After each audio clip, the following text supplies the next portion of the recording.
হবিগঞ্জের চা শ্রমিকদের কর্মবিরতির আরও খবর জানাতে সরাসরি যুক্ত হচ্ছেন সহকর্মী মোহাম্মদ আব্দুর রউফ।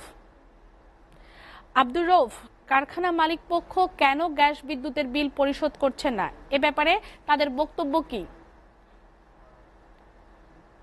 তন্নি, আপনি জানেন যে গত 14 মার্চ থেকে হবিগঞ্জের দেওন্দী টি কোম্পানির যে 3টি বাগান রয়েছে, দেওন্দী চা বাগান এবং লালচান এবং নোয়াপাড়া চা বাগানের যে কারখানা রয়েছে, কারখানাগুলো বিদ্যুৎ এবং গ্যাস সংযোগ বিল বকেয়া থাকার কারণে তারা কর্তৃপক্ষ সংযোগ বিচ্ছিন্ন করে দেয়।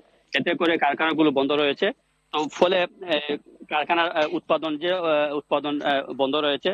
এতে করে চা শ্রমিকরা তারা বেকার হয়ে পড়েছেন, তারা কাজ করতে পারছেন না এবং ফলে শ্রমিকরা অনাহারে অর্ধাহারে দিন কাটাচ্ছেন। তারা তাদের যে রেশন বা তাদের বেতন বোনাস তার কিছু পাচ্ছেন না। এতে করে তারা দীর্ঘদিন অপেক্ষা করার পর তারা আন্দোলনে নামছেন। গত 3 দিন ধরে তারা প্রতিদিন 2 ঘন্টা করে তারা কর্মবিরতি পালন করছেন। তারা বলছেন যে তাদের যে বেতন বকেয়া এগুলো পরিশোধ না করা পর্যন্ত তারা কত আন্দোলনে নামবেন।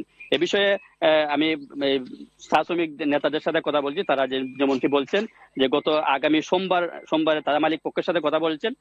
আগামী সোমবারে নাগাদ তারা হয়তো মালিক পক্ষ তাদেরকে আশ্বাস করেছেন যে তারা বেতন ভাতা পরিশোধ করবেন। আর আমি বিদ্যুৎ সংযোগ বিচ্ছিন্নের বিষয়ে আমি বিদ্যুৎ বিভাগের সাথে কর্তৃপক্ষের কথা বলেছি। তারা যেমনটি বলছেন যে তারা দীর্ঘদিন ধরে প্রায় 2 কোটি টাকার মতো তারা বিদ্যুৎ বিল বকেয়া রয়েছে। তো বিদ্যুৎ বিল না পাওয়ার কারণে তারা বিদ্যুৎ সংযোগ বন্ধ করে দিয়েছেন। তো বাগান কর্তৃপক্ষের সাথে আমি কথা বলেছি। তারা যেমনটা বলছেন তারা শীঘ্রই তারা বিদ্যুৎ বিল এবং গ্যাস বিল পরিশোধ করবেন, করে বাগানের স্বাভাবিক পরিস্থিতি স্বাভাবিক করে আনবেন। তার নেই।